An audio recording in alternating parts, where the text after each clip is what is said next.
Okay. We start the first panel after the introductory and team setting of this historical event of 10 years anniversary. I'm very pleased to be here today. I come from the European Commission. I work on innovation policies in the European Commission, and my main responsibility, my day-to-day work is to ensure evidence-based policy making, so bridging a little bit between centers of excellence like Circle and the policy making we have to do at European level. And I must say that over some time now, I see more and more mentioning of Circle in different kind of presentations and policy documents that we receive in Brussels. And I think that there is a major possibility to increase that, given the high quality in all senses and independence of the research that Circle is providing. The panel of today, the first panel, we will be focusing on the European and also global economic crisis. And for the European economy, 2014 has been a little bit of a turning year. We have seen certain recovery of growth in most European countries. And the prospects that my macroeconomic colleagues in the Commission are seeing, and also OECD for 2015, is a certain stabilization of this recovery in terms of GDP growth.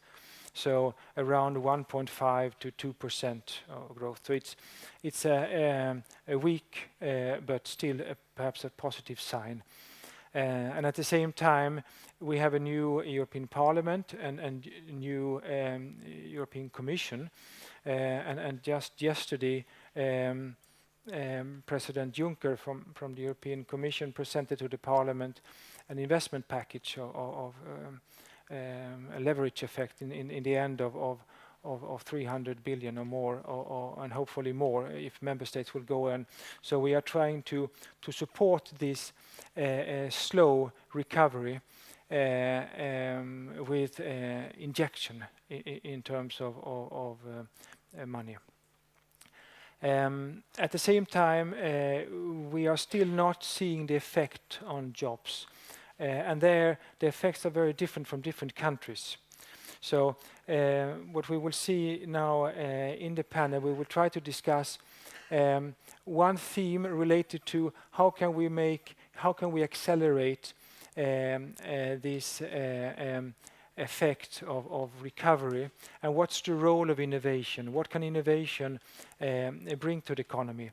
Many times when you look at macroeconomic text on economic recovery, you don't see innovation so strongly, but it's there, of course, underpinning everything.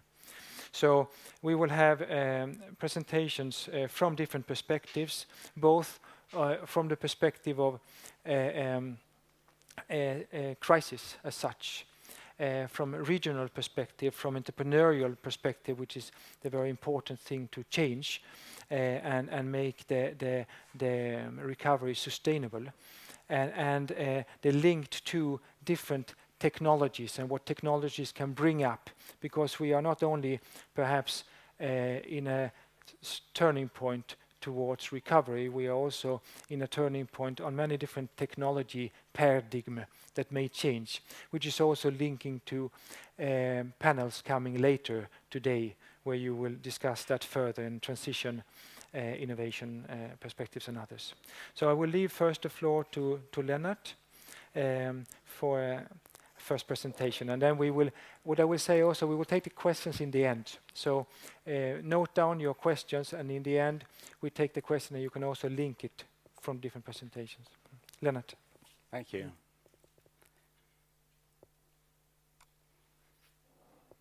Yes.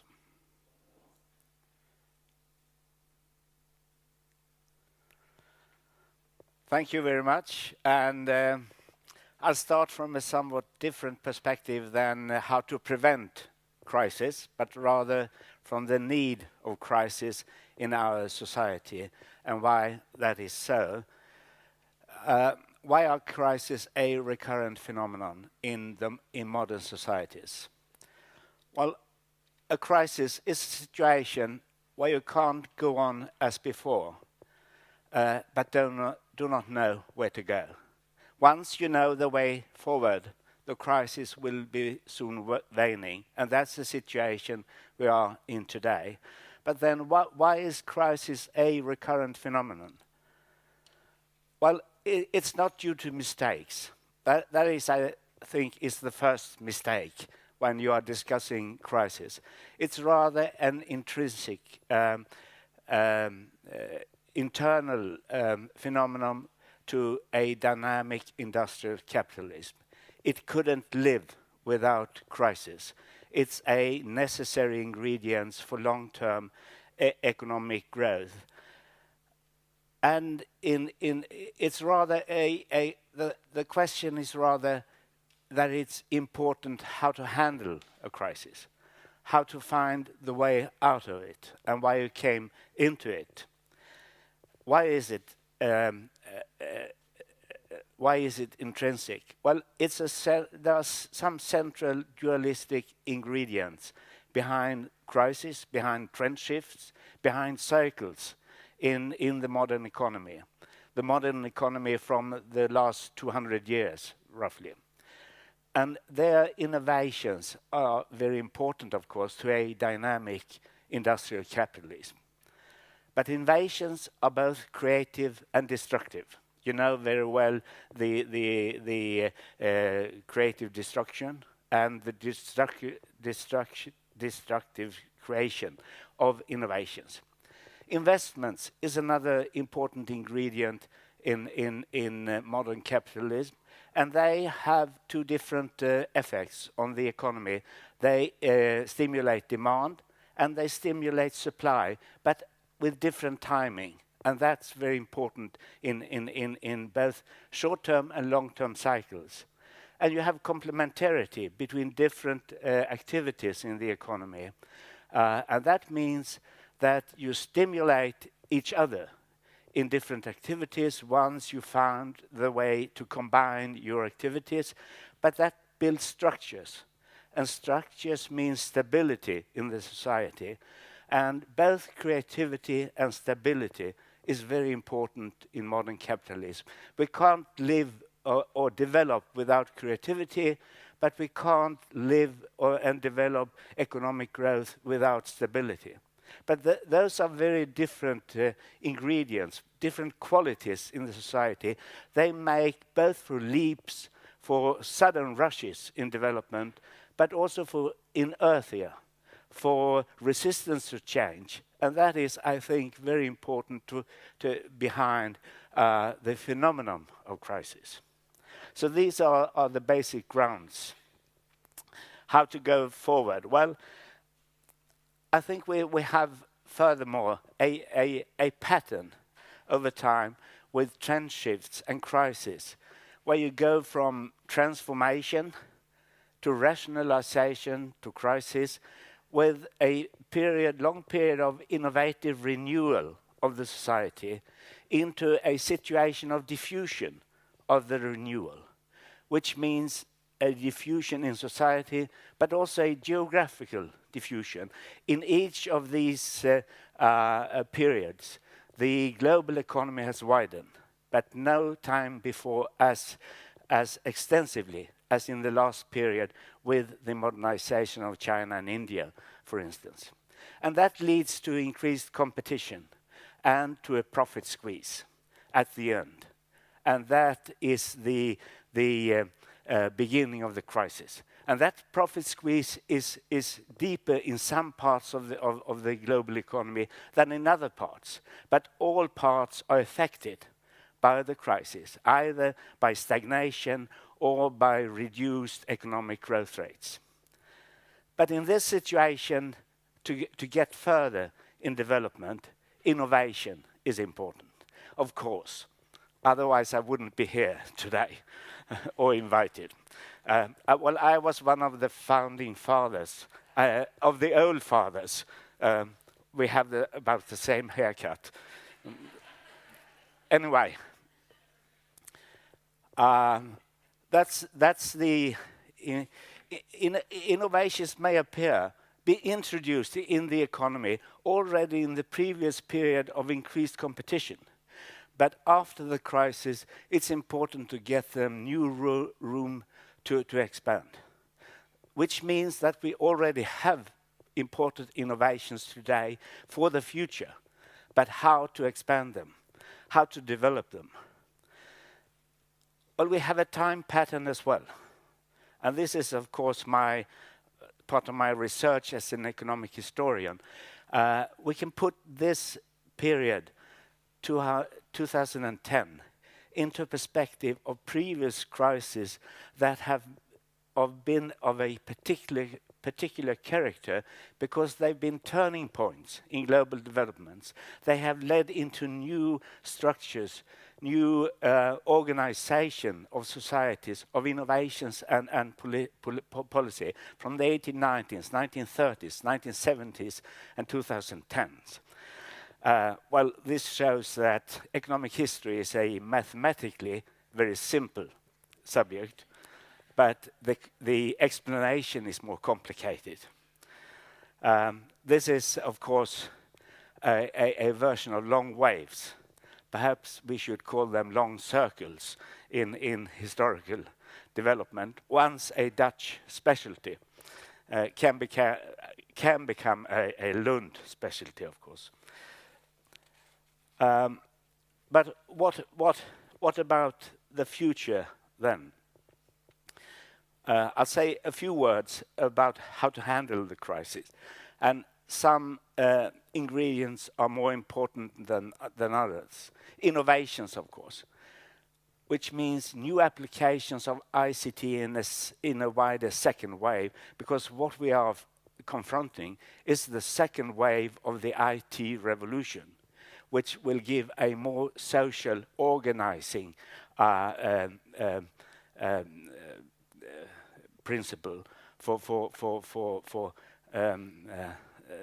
this innovation area. Of course, new development blocks, how to handle a question of sustainability will be important. Those questions that are important today, socially and politically, will be important also in innovation areas.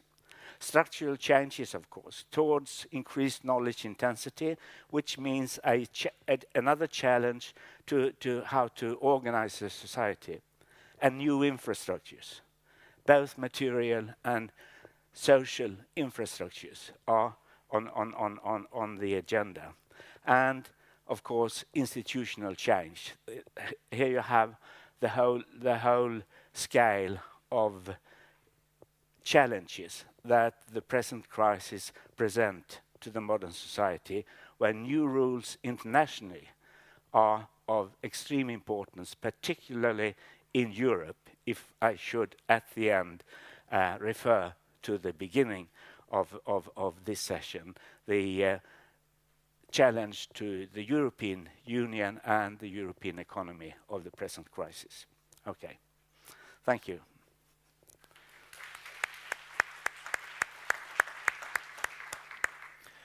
Many thanks, Lennart. Now we leave the floor to Åsa to have a view on change from an entrepreneurial perspective. Thank you very much, Johan. Thank you, Lennart. Quite interesting to hear a bit about crisis, because I'm not going to talk so much about crisis. Let's see.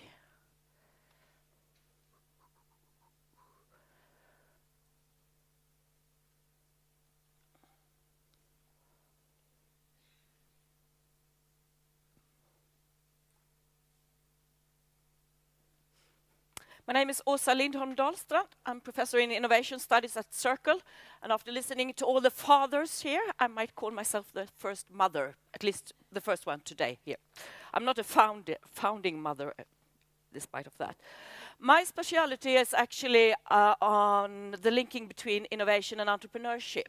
So that's what I'm going to focus here today. I'm going to give an example how that might, the studies of that might help in recovering and preventing economic crisis.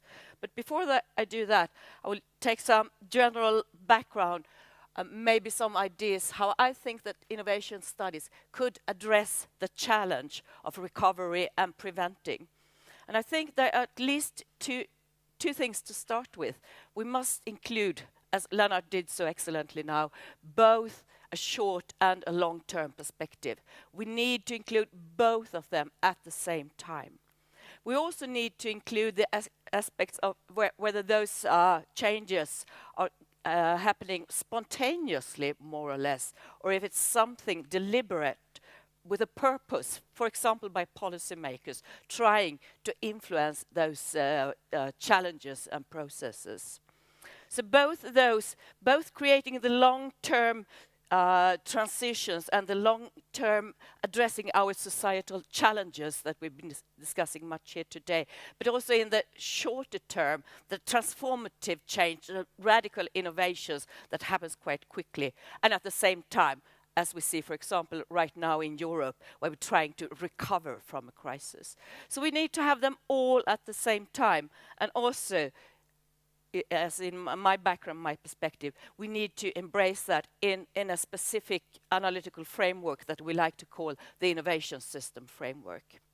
And in one more aspect, we need to complement our traditional, or maybe not so traditional, but our late work on innovation systems, that we need to supplement the structural focus that Lennart had quite a bit on here with a process focus. We need to embrace the dynamics of the innovation systems.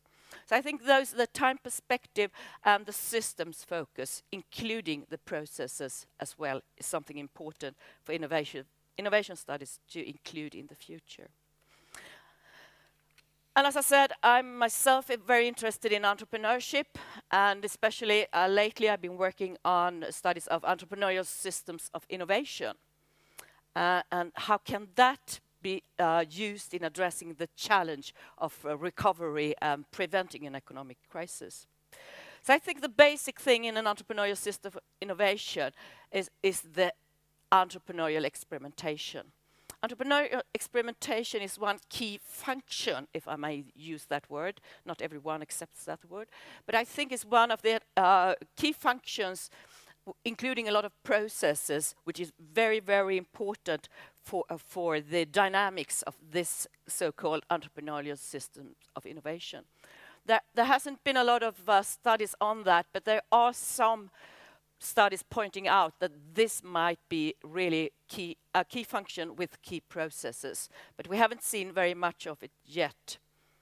Despite of that, entrepreneurial systems are right now starting to be discussed in several different fields. So it's sort of something that people are talking about, but no one have really decided what it is. We have quite a number of entrepreneurial ecosystem studies of that. For example, it's very popular with the OECD at the moment, but it's mainly a regional perspective.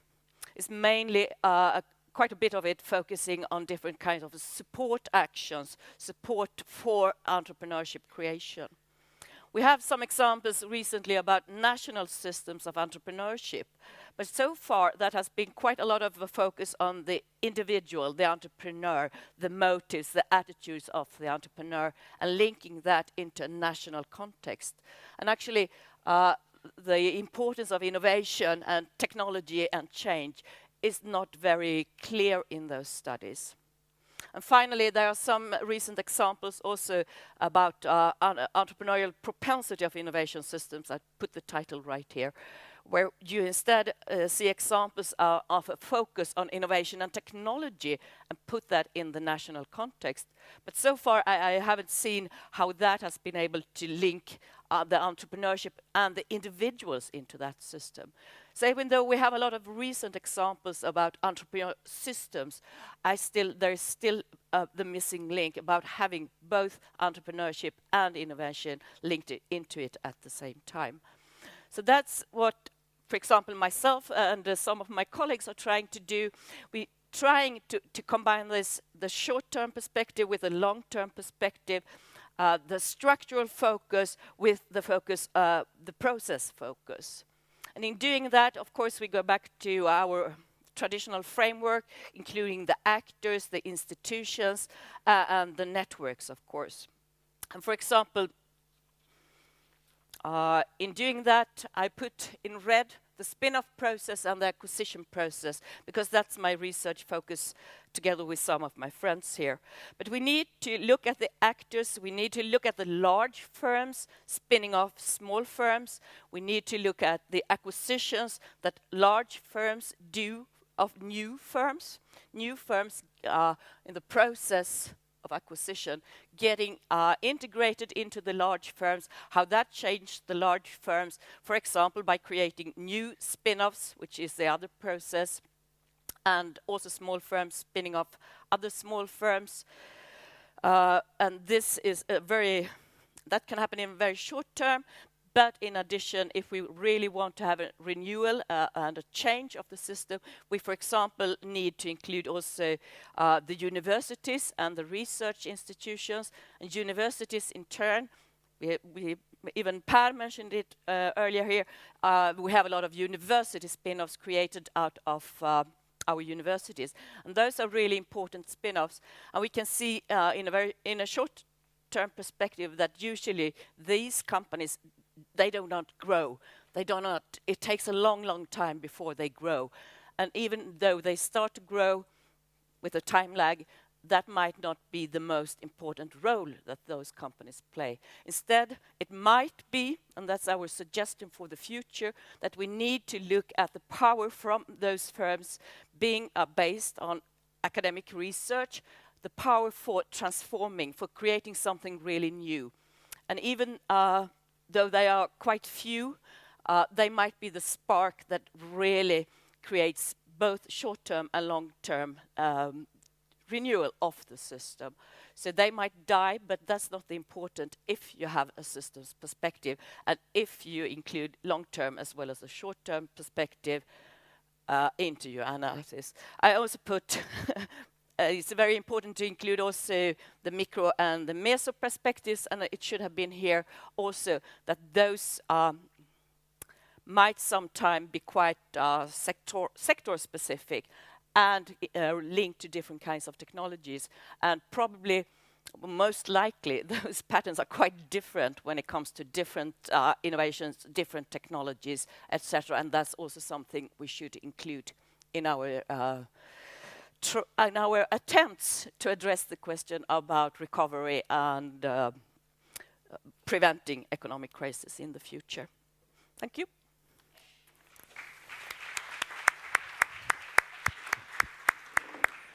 Many thanks, Åsa. Now we continue with a regional perspective from Michaela.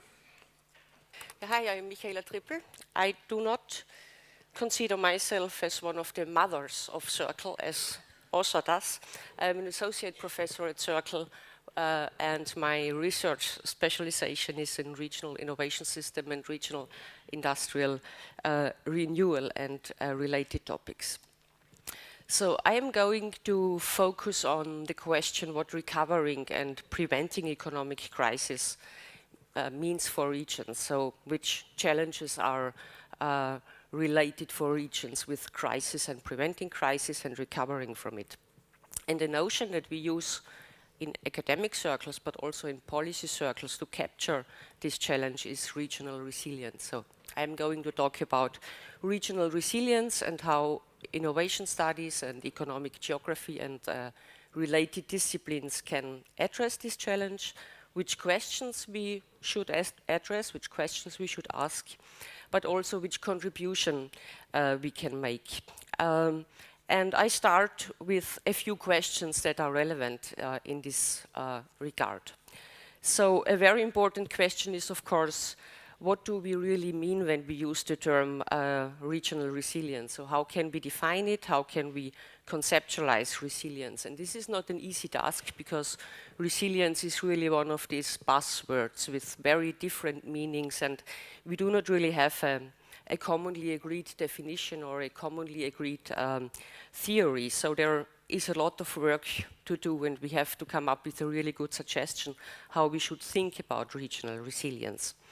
Then another key issue is, of course, how should we measure it? So is there some absolute measure of regional economic resilience, or is it a case of more or less resilient, and if so, relative to what?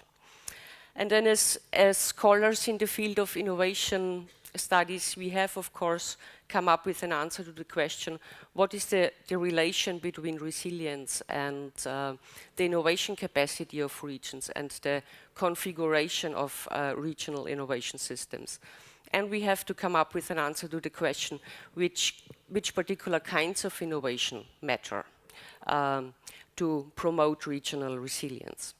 And closely related to this is, of course, the issue of what determines resilience, and so what is it that makes a region more or less resilient?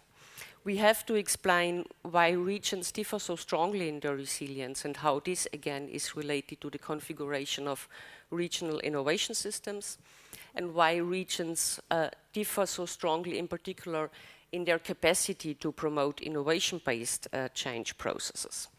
And then finally, we have to address the question of how policy can promote regional resilience.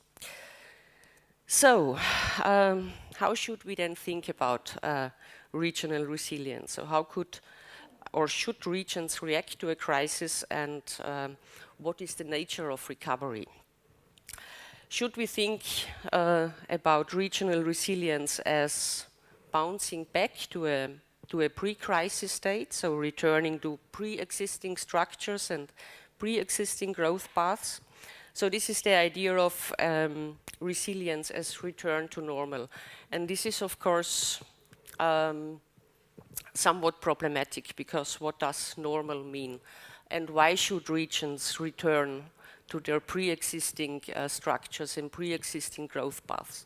In particular, if these pre-existing structures were not favorable in terms of generating income, in terms of generating innovation, or in terms of sustainability, for example. And then this approach, of course, does not have any structural changes, so which means that the region does not really improve its capacity to respond and react to future crises and future shocks. So what I would like to advocate is a different understanding of resilience. So resilience as some sort of bounding forward, a transformation, a transition to a post-crisis state that differs from the past. And our focus here is, of course, then on regional industrial renewal and regional industrial change. So we are going to define resilience as the capacity of regions to upgrade their existing industries, and even more importantly, to move into new industries. And this view is much more convincing than the bouncing back view, because we are talking here about fundamental economic renewal and reconfiguration of institutional structures, which could lead to a better performance in many dimensions. For example, higher growth rates, more inclusive growth, increased innovation capacity, more sustainable structures. And we also, the second advantage of this view is, of course, that it enables us to talk about an increased ability of regions to respond to future shocks. So this is a further specification of what I have just said. So thinking about resilience in terms of regional industrial change and defining it as the capacity of regions to undergo such processes, which first, of course, means from a more short-term perspective to talk about innovation-based renewal and upgrading of existing industries, but this is, of course, not enough in the long run. So we have to talk about transition of how regions transform their industrial structures in a more fundamental way, how they so to say, can undergo processes of transition to new growth paths. And here we can draw a distinction between two forms. The first is what we call path branching or related diversification, which means that existing industries branch into new industries which are strongly related to the existing structures. And then the other form is new path creation or unrelated diversification. So when regions diversify into entirely new sectors or entirely new activities. And well, there are of course many research questions we have to deal with, and which are, I mean, there is of course already research that has been done and that is currently done, but there are still many open questions. And one such a question is, how do shocks affect the ability of regions to develop new growth paths?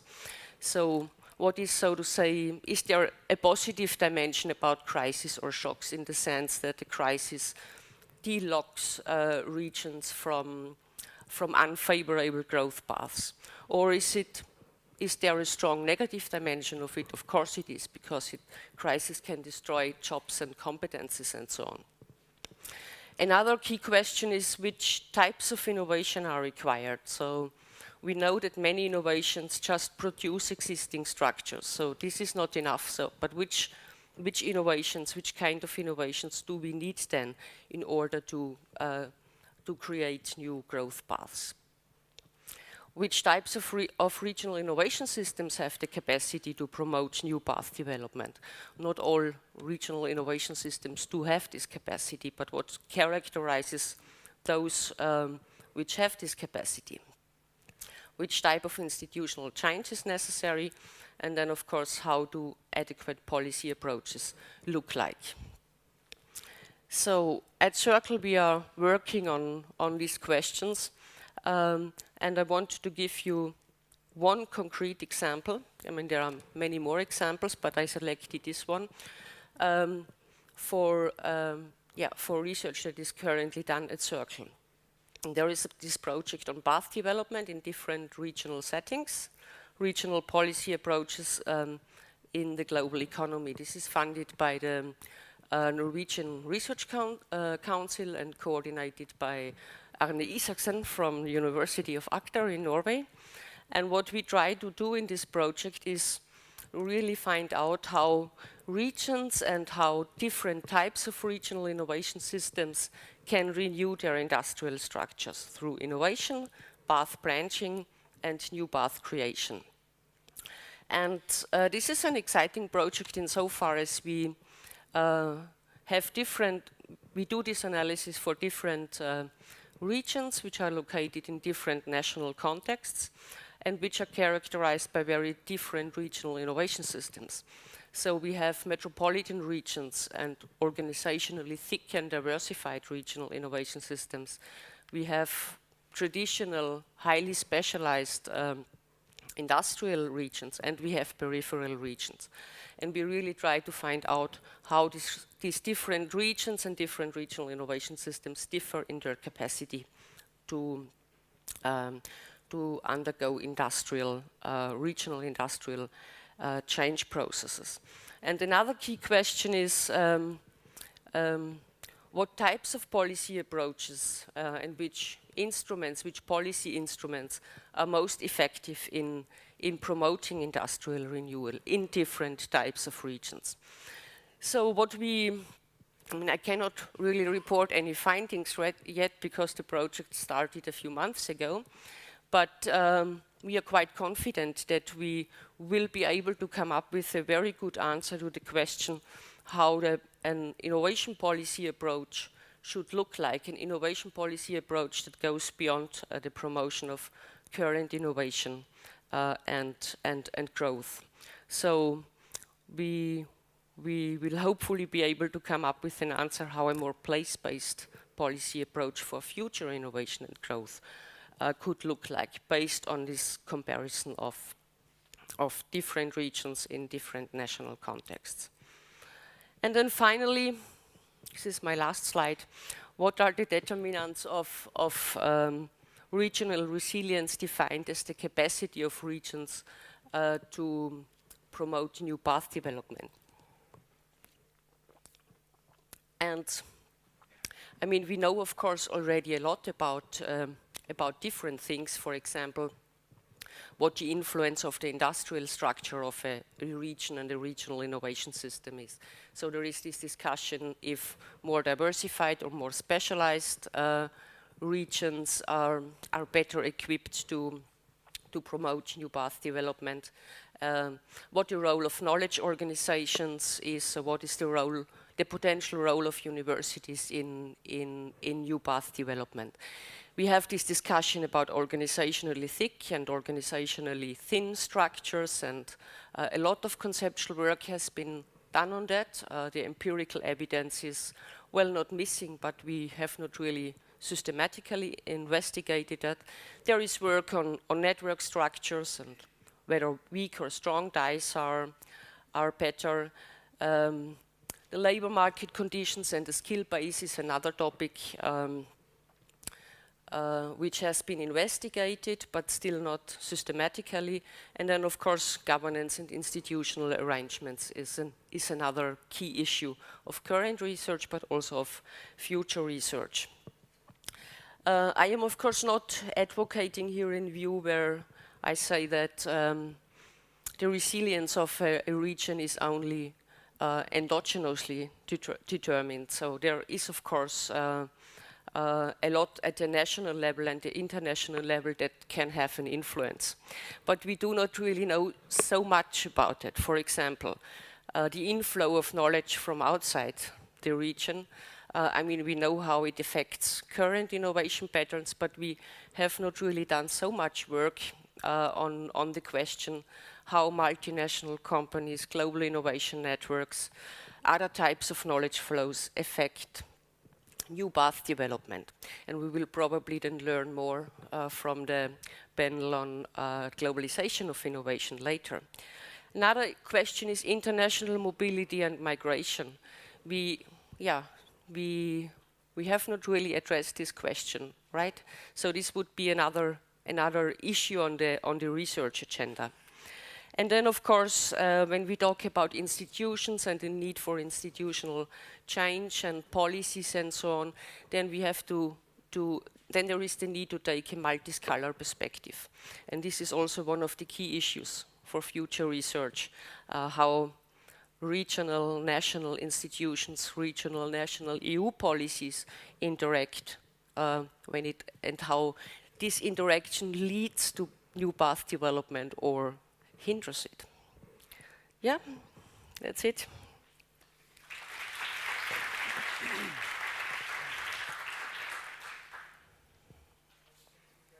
Now we take the last presentation from Martin, linking technology and firm perspective also to this puzzle. And then after this we will open for questions before lunch. Okay, Yeah. Thank you. Well, I don't have a PowerPoint, unfortunately, but I will talk anyway.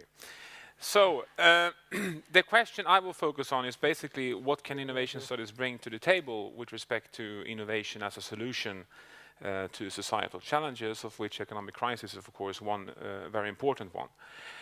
And okay, in general, I think that what innovation studies as a field does and should do is, of course, that it should provide an increased understanding and knowledge of the drivers and enablers of innovations and technological change, but also, of course, the consequences of technological change and innovation.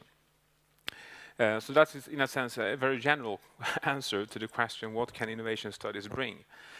And the question is then, of course, okay, does innovation studies bring that? I think the answer is to a large extent yes, but there are many areas where there are research gaps and when there are areas of improvements.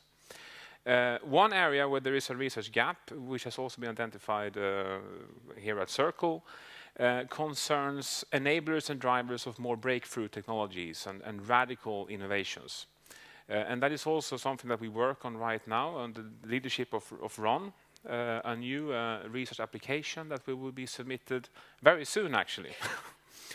But we will try to do a lot of empirical and theoretical work on the drivers and enablers of more breakthrough innovations and radical innovations. If you look at the literature, most of it is actually, I mean, this is of course driven by also data availability and so on, but most of the systematic evidence in effect actually mostly concerned what we call more incremental innovation, so not really this radical breakthrough. And that is of course an area which is very important for a whole variety of different types of social challenges, including crises, including big scale issues such as climate change and so on. So that's one area where we will try to do something novel. The other thing that I think is also a bit not under-researched, but an issue that is seldomly talked about explicitly, has to do with that many innovations and new technologies, of course, they do not only address or aims to solve societal challenges, they also create a lot of societal challenges.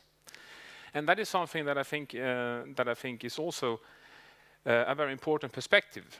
And these, you know, the challenges they create can be both at the firm level, but also at the economy-wide level.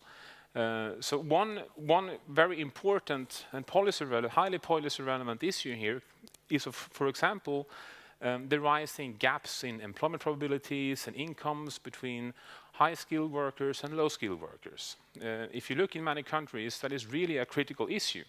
In the US, I know for sure there's a lot of research really documenting this, how the employment probabilities and the income gaps have really accelerated in the last 50 years or so. Another example is the really rising and persistent development gaps between urban and rural areas, both at the country level but also within countries, right? There is all this talk about convergence and so on, but when in effect, we never really see that. So there are these persistent urban-rural income gaps. And okay, what can explain that? Well, of course, a variety of explanations has been suggested, but one of the most important ones, I think, it has to do with that these development patterns reflect the nature of technological change. So technological change we know, have a very strong skill bias. It increases the relative demand for more highly skilled workers. And this, of course, creates societal imbalances and creates social challenges that sort of needs to be addressed and researched and discussed. And this is evident in many ways. So for one of the most simple descriptions I have seen about this is really Enrico Moretti writing about why is it that firms are willing to pay so much for big ideas? Well, because the ideas are they are random, very unpredictable. So you can see ideas as a huge fixed cost. And firms are willing to pay enormous amount of money to increase the probability of being the firm that comes up with the new idea.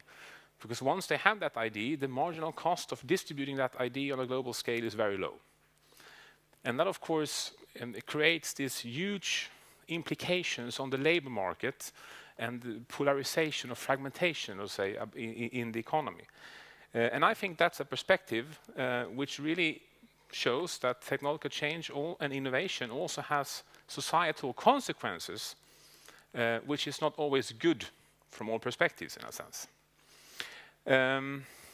Okay, I can go on. Another example is, for example, Microsoft recently bought a Swedish firm that is called Mojan. And Mojan was a firm that developed a computer game that is called Minecraft. And what I've heard, I don't know anything about programming or software engineering, but what I've heard from colleagues of mine is that really the programming skills to really program Minecraft is really rudimentary. It's not really advanced programming. The whole thing, this is completely ID-based. It was a new ID, okay? And that's the thing. And what did Microsoft pay for this firm? Well, they paid, I think it was 17 billion Swedish kronor. And did they employ many people? No, not that much actually. Think about Facebook. 2012, they bought Instagram. When they were bought in 2012, Instagram had 13 employees. and they were bought, and I think the Facebook paid 1 billion for that, which means that sort of if you take the market value of Instagram at that point and divide by the number of employees, you would have a market value of $76 million per employee. And you can see this, I think, in a very simple way, as an example of the underlying value of ideas and human capital. And this sort of changes labor market, and it has profound implications of, spatial configuration of economies. It can really explain why, human capital tend to concentrate in big cities where you have the demand. So firms go where human capital is, and human capital goes to where the firms are who wants the human capital. So the point I'm trying to make is that the big consequences of innovation technological change actually reflects, to a large extent, societal challenges. And I think that's an area where we need to do much more to really recognize that. So for example, now I'm being a bit nasty perhaps, but the literature, if you take an average paper in many innovation journals where you read about, new firms and technologies and so on, then they will have these huge employment effects. Yes, they can have, but the question is, where are those employment effects materialized? So Moyan is being bought by Microsoft, for instance. Instagram is being bought by Facebook. It's not that easy. So we have, in a sense, faulty expectations, I think, sometimes on many of these things. And I think that we need more research on really the underlying dynamics and the underlying consequences of these big societal phenomena. So to summarize, I think that innovation studies as a field should focus on, and it does, drivers and enablers of innovation technological change, but also the consequences.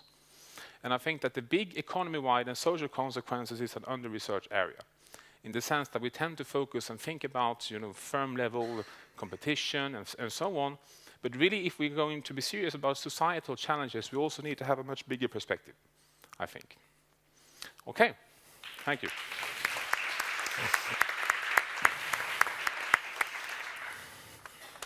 Many thanks, Martin. Now we have half an hour, more or less, take and give, of time for questions and debate. So if someone of you have reflections and thinking, I have just to start up some questions that I would like to see, and then we can continue. Yes. I just wanted to ask a little bit to link the different things. But we have had perspective talking about the overall crisis. We have perspective from entrepreneurial dynamics, from technology and firm dynamics, and from regional dynamics. And I think in common, many of these has the thing that we have perhaps a new situation. We are this kind of crisis is specific in a certain way that we are facing now in 2007 up to today. It hits different parts and different actors more or less. So I just wanted to have one question for Lennart in the beginning, to you as a more of a historical perspective, and having looked at previous crises. What do you see? Do you see there's something specific in the crisis we are living now? We are perhaps in a global world. We have different effects perhaps than the crisis you studied for in 1975 or even 1930s. Do you see, and from a Trumpetian point of view, do you see that there would be positive creation effects, destructive creation effects for jobs also in this time? Well, I think that each crisis, of course, has its own particularities. But if we were to compare these turning points or great crises, I think the present one is most similar to the 1930s for different reasons. One reason is that both were preceded by very radical technological change in the society. The second industrial revolution up to the 1930s, the third industrial revolution up to the 2010s. And that means a lot of changes that challenge the society. One is, for instance, that income distribution became more unequal, both up to the 1930s and up to 2010s. And some of the reply to the crisis in 1930s was institutional changes that led to more equalized income. And one part of that was innovations that made infrastructures more effective, distributed competence better. Another challenge was a greater gap between urban and rural areas in the 1930s. And even there, we have a similar situation today. So I think that there are similarities, particularly between the 1930s and the 2010s, that the situation in Europe is about similar, not the same, thanks God so far, but similar in the sense that there is a greater friction between different parts of Europe. Is another part of this effect of the previous periods of change. And I think we have important lessons to learn from how to not to handle the crisis in the 1930s and today. That I think the one great difference is, of course, that the technological change from the 1930s was into a more Fordistic, capital-intensive economy that equalized income. We now confront a situation where talent, individual human capital has become more important, and how to meet that challenge is still an open question. And I think social innovations are very important there, as Martin very clearly explained. Many thanks, Lennart. Perhaps you could phrase your question and present yourself. My name is Frank Geels. I'm a professor of system innovation and sustainability in Manchester. My question, I think, is mostly to Lennart, but I would also like to maybe raise the point at the last presentation about the bigger picture. Because I think innovation studies has a lot to offer. So I like the presentations about firms and regions and what we can do. But I do feel we are not. It's only one part of the bigger. It's necessary but not sufficient. I think we need to go back to Schumpeter's agenda, which is what I liked about Lennart, which is broader than current evolutionary economics, which is very firm-oriented and very sector. Schumpeter had a bigger picture. But I think we also, if we seriously want to address issues around the crisis, we have to transcend our innovation bias. We have to also talk to Keynes and macroeconomics, and maybe even a bit of Marx. So, because I felt all of the presentation, also you, Lennart, I was a bit surprised you did not talk at all, or very little, about power and politics. So my specific question to you is, in the 30s we had big transformations, of course, the creation of the welfare state, the whole Bretton Woods and all that. So in your presentation you also emphasized the need for structural change. So my question is, well, do you think that has happened? So my own assessment is it has not happened. We've done very little actual reform, so we probably will be in the next 10 years in a sort of Japan kind of scenario of continued low growth, even though the policymakers think we might go back to low growth, to high growth rates of 2 or 3%. There's very little indication of that. And I felt we have not one specific thing of this question is, of course, the role of finance. Because we are not just in traditional industrial capitalism anymore, we are in financial capitalism since the 80s. Of course, the banks, venture capitalists, the hedge funds, they have been really crucial with regard to causing the financial crisis. So none of the presentation even mentioned the role of finance, although you did mention the role of investment more generally. So one thing we would need to reform is the whole shift of the financial system, which is what Carlotta Perez has said for many, many times, from the speculative investment, the hedge funds and the casino funds, to more productive investment, actually patient capital, and that's not happening, has not yet happened at all. And part of the reason is also politics. I mean, politics is completely, or has to a large degree been captured partly by the banks. That's of course in the city in London. But I would say that this goes broader, and also maybe something we will discuss in the third panel on climate change. If you look at big pharma or big food or big oil or the car industry, most policies and policymakers have been captured. There's no radical reform. So I think that if you just look at finance and politics, which of course relates to power, invested interest, and the whole distribution issue around Piketty. I mean, we have growth, but most of the money goes to the rich and the big firms. So I felt none of the presentations really. Of course, we need innovation and the new growth paths, but they will just remain small if we don't do the bigger structural changes. So I think that's my challenge to the panel. Are those changes happening? How can we, as innovation studies is crucial, but I think we need to step out of our sort of domain and address some of these bigger issues. How can we do that? Many thanks. I think we will make a short tour de table here for each one of you to have a short response, so we have time for Lennart. You can start, and then Åsa. Yeah. Okay, I'll make it as short as possible for a long question. But I think one important ingredient in the future is going to more long-term investments.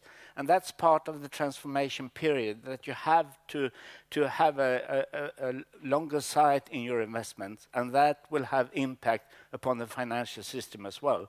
But to make long-term investments, you have to have a clearer view of the future, and that's the important thing today, to get clear guidelines of the future. And then I just say that actually my introductory phrase on what crisis is was a paraphrase of Marx when he says that a revolutionary crisis is when the ruling class cannot rule anymore and there is no one else to take over. And that's the crisis situation. Okay. Yeah. Could I make a short comment? Lennart said he was going to make that answer as short as possible. Maybe my problem was that I made my presentation as short as possible then. Because actually on my last slide, I had this illustration about the importance of processes. I did have, among the structural and the actors, I did have venture capital and other financing issues. And what I wanted to say, and I wanted to agree with you, Frank, is about the importance of the patient capital. And actually what we're trying to analyze here, what we think we see is that actually the role of acquisitions of ideas, acquisitions of innovative companies, etc., might be more important in that aspect. And actually, it has been a little overemphasis on the role of venture capital. For mostly, that is not patient, it's not always very good, it's my devil's investments, things like that. And most of the more successful venture capital investments, they actually end up as a trade sale. So that further underlines the role of acquisition. And that is actually what we think we need to study more. So it definitely is there. And as I said, I might have been a bit too short in my presentation, but there were so many different things on that slide, and I didn't have time to go through it all. But I absolutely agree. Thank you for that comment. You want to comment on Martin? No. Yeah, well, I can say something. Well, I mean, what I really meant in a sense with my presentation was that not so much about, how to do things and how to change, institutions and policy and so on directly. I mean, I think there's, first and foremost, I think there's a big knowledge gap with regard to really how new technology and so on changes the nature and functioning of labor markets, for instance. So, I mean, before you jump into these discussions about, changing the way we live our lives and fundamental changes of sort of the, political systems and so on, which is a bit, alluded to at least in your question. I think, the first thing is really to try to understand these phenomena in a good way. And that is really what I meant with that we need more research on sort of, the underlying drivers of breakthrough technologies and innovations and what their consequences are for the for the economy, the way it functions, the way it works, how industry is organized, the demand for labor and so on. With regard to finance, you're absolutely right. That's a key issue. I myself, I don't know very much about finance research, but I can tell you that I mean, one immediate response to this crisis, 2008 crisis, was actually that there was a huge investments in Sweden in new research centers on finance. So, for example, Lund has this research center. I don't know really what it's called now, but it's. Do you know that, Lennart? Yes, Knut Wicksell Center on Finance. It's Vinnova money in the bottom, and you develop a similar center for finance in Stockholm directly to really research these issues. Another immediate sort of policy response also, which is still under research in terms of the implications for the economy, I think, is the Basel regulations for bank lending. So you have Basel II, you have the Basel I, and you have Basel II, and now I think you even have Basel III, which stipulates the requirements of the banks in terms of their lending. The only thing I know a little bit about that is that many small and medium-sized enterprises are really negative about that in the way that it really decreases the possibilities to get finance for very basic investments, such as machinery and so on, because the demand on repay from the view of the bank is so high. So definitely that's a really important area to do research on, but it's not really my field, so I cannot comment on it. But I mean the sort of societal response and the policy response to the issue of finance, I would say is certainly visible. Thanks. Yeah, very briefly. I mean, of course, fully agree with you when we talk about financial crisis and the impact that financial crisis have had, and then we talk about new path development in regions or the economy as a whole, that we should not neglect, so to say, the issue to what extent we have really, so to say, come up with new financial institutions at a global scale and new financial regulations in order to prevent that similar things happen again. Yeah. So, yeah. Yes, and I am guilty, of course, for not having talked about Marx. Sorry. Well, we don't need to talk about Marx. So, there was a question there, Sanna? Yes. Yes, thank you. Thank you for a very interesting panel presentations. I've been taking notes, so it's very inspiring, and also very inspiring remarks by Frank, very sharp as always. I was thinking also kind of, interacting with both the questions from Frank and your responses. I mean, there are some areas like in public health where we see big pharma getting engaged in product development partnerships for the development of malaria and AIDS vaccine. And there's also an interaction with small companies. There are many kind of hurdles there of intellectual property issues, but WIPO, World International Patent, International Property Organization, and WHO are involved there as much as, developing countries, governments as well. And also Bill Gates and other kind of big foundations. So it's public-private, philanthropic kind of partnerships.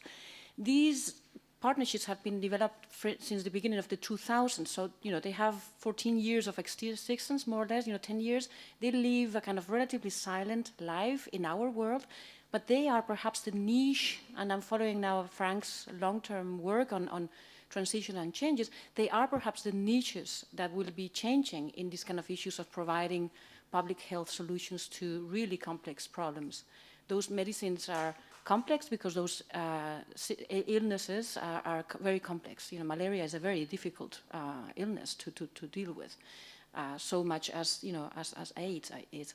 So I think that there might be some kind of light spots out there, and then my question would be how much these kind of niche agents of change that both Åsa and Mikaela were mentioning, agency making change, is actually sufficient. We might need some orchestration of much more structural change that is actually reflecting what Martin was also mentioning, and in terms of how this is actually being financed and who is financing that, right?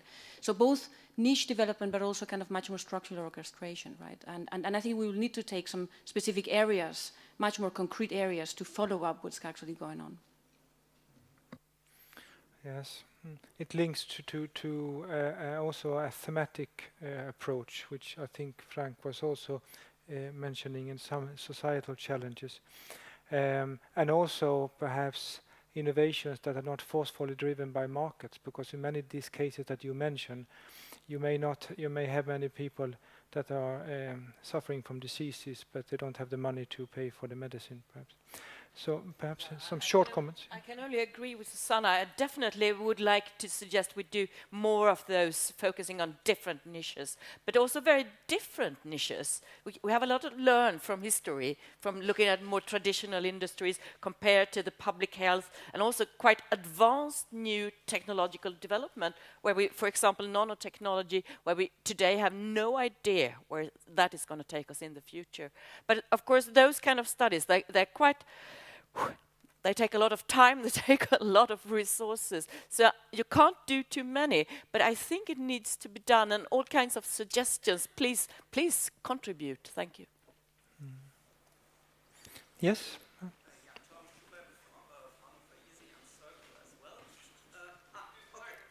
Yeah, so now that should be better. My question is also linking up to Martin. Thanks for your talk on, let's say, the dark side of innovation in a certain sense. There is of course, you mentioned one thing of the societal challenges, and that is the redistributive power.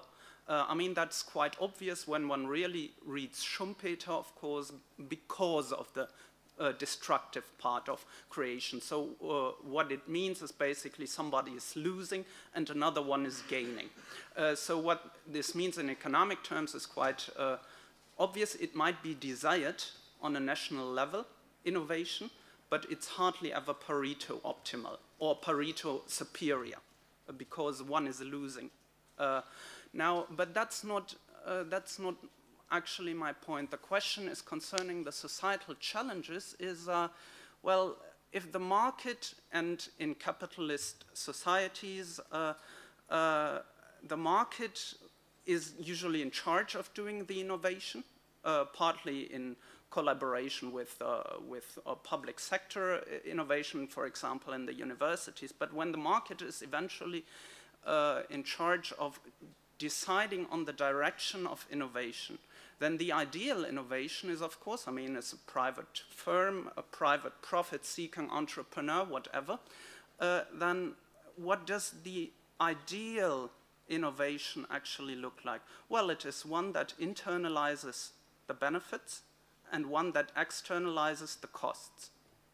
Because by that, you increase the margin, actually, the privatized margin of innovation. So one example, let's look at the steam engine, very old. I mean, it created enormous benefits also in the long run, and which led to a whole series of greater innovations which revolutionized the whole way that we are organizing our economy even today. But one of the challenges that we're talking about now was actually created by such an innovation. We're talking about sustainable growth now. We're talking about things like green growth, and so on and so on. So the question is, well, if there is an inherent tendency, and that is something that could be challenged, and maybe you want to comment on this, there is an inherent challenge or an inherent tendency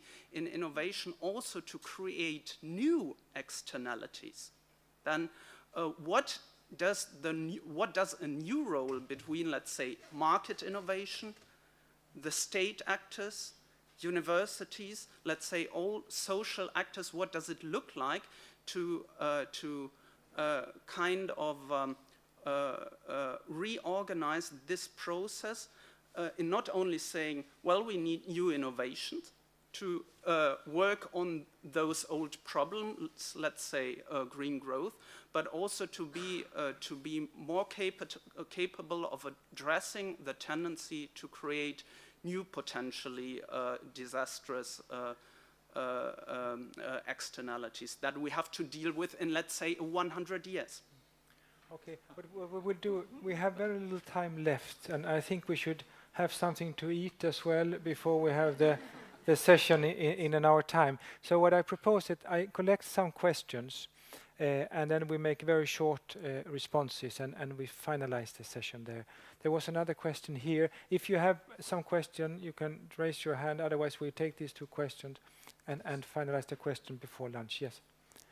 Thank you. I'm Sarah Modig, formerly a civil servant within the field of innovation policy for many years. Since 2 years, I consider myself a, not KIBS, but KIPS, Knowledge Intensive Policy Service, working as an independent, but still very much interested in these questions. And my reflection on this session, and especially triggered by Martin's comments, is that the contribution of innovation studies to our capability of handling societal crisis is very much down to how we define and understand innovation in innovation studies.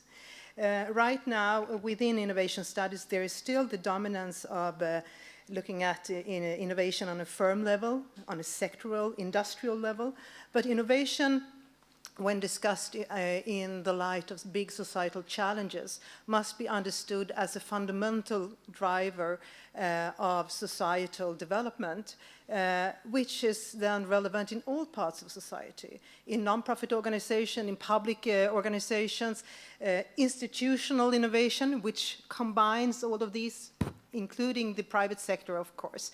So that is a challenge, and for the future, which I would like to send to Circle and to the other bodies in Europe doing the similar work, maybe define and redefine innovation in innovation studies. And that is also relevant in terms of what Åsa was talking about, to add the process perspective. Innovation needs to be understood as a continuous transformation much more than discrete, let's say, project-based events with a starting point and a final point arrival. The challenge is to understand how we can build in this continuous transformation, a learning society, which Stiglitz has written about recently.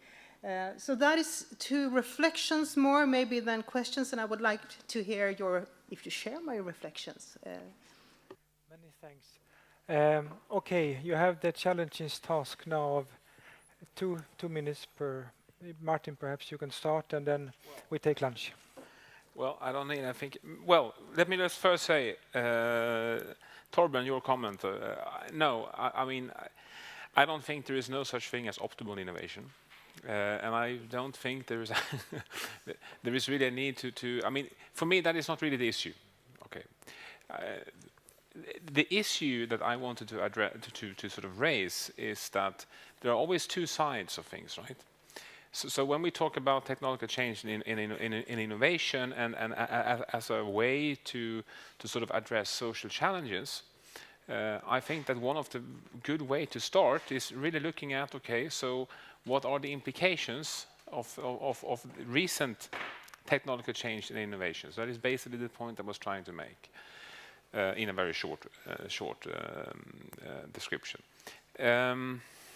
Okay, let me see. Yes, Sara. I agree with you that innovation is really something that is continuous, and it is something that is continuously evolve. And I think that I mean, you're right in that is when we discuss different levels, we need to think about the concepts we use and the ways in which we approach it. So I completely agree with that. I did not mean sort of when talking about that technological change is also an innovation can create societal changes. It was not meant sort of as the dark side of innovation in that strict sense, but rather that, I mean, things are interdependent, and if we're going to sort of really be serious about policy issues and things like that, we also need really to understand the consequences much better. So frankly, this discussion about new technology-based firm, I think is an interesting case of that, where we always talk about I mean, many papers and policy reports always talk about the big employment effects and the big growth effects, and I believe so, that there are those effects in the long run. But it is sort of very naive to think that, well, here's some new firms and they will sort of expand and grow and hire a lot of people. I mean, really the dynamics is much more what Åsa was talking about. It's an entrepreneurship system where they interact with established firms. There's a global market for technology and things like that. And those issues needs to be confronted with. So I think that sort of the expectations in many cases are really not really sound, I think. Okay. Yeah, I'm sitting here trying to take all your suggestions in, because I don't interpret it as criticism. I interpret it as very, very valuable input into this. But also I would like to say to Sara that I don't think we only treat it at innovation at the firm level. There are a lot of other things. For example, the role of institutions, the formal, the informal institutions, and the networking. The networking is a huge field, and we're going to continue talking about that this afternoon. And of course, that is included in the whole thing. In my case, I was only picking out two of the examples of processes, because that's what I'm working on right now with a few of my friends. But then I really like your, that we should build a continuous transformation. I think that's one suggestion I would like to take with me. And of course, Susanna's about the niches, and Frank about the capital. It's all very valuable. And I hope we can incorporate that in our future joint work here. Thank you very much. Many thanks, Åsa. And Lennart, do you want to? Okay, just a short notice on the last question of the externalities and internal costs. I think it's very important to combine both institutional change and innovations to meet the primary challenges of today, where sustainability is one of them, and I know you will discuss them later. But our knowledge of the very long-term future is rather meager. It was so for James Watt with the steam engine, and it is even so for an economic historian today. So we'll meet crisis in a number of years, in about 2020. We have a new turning point. That's my prediction, and I will be around to check. Miaela. Very briefly, a short response to your comment. So I don't agree, and this is very much in line with what Åsa has said, that we focus exclusively on firm innovation. So, I mean, there is a lot of work out there on institutional innovation, on innovation in the public sector, and in other fields. I think the tricky question is more, how do these different types of innovation relate to each other, and to what extent do they precondition each other? So this is maybe, so to say, a key challenge for future research. But there is something going on social innovation, of course, as well. So we are considering that, of course, in our work. Yeah? Yes, many thanks. I think we break the session here, and thank you a lot for your questions, for your attention.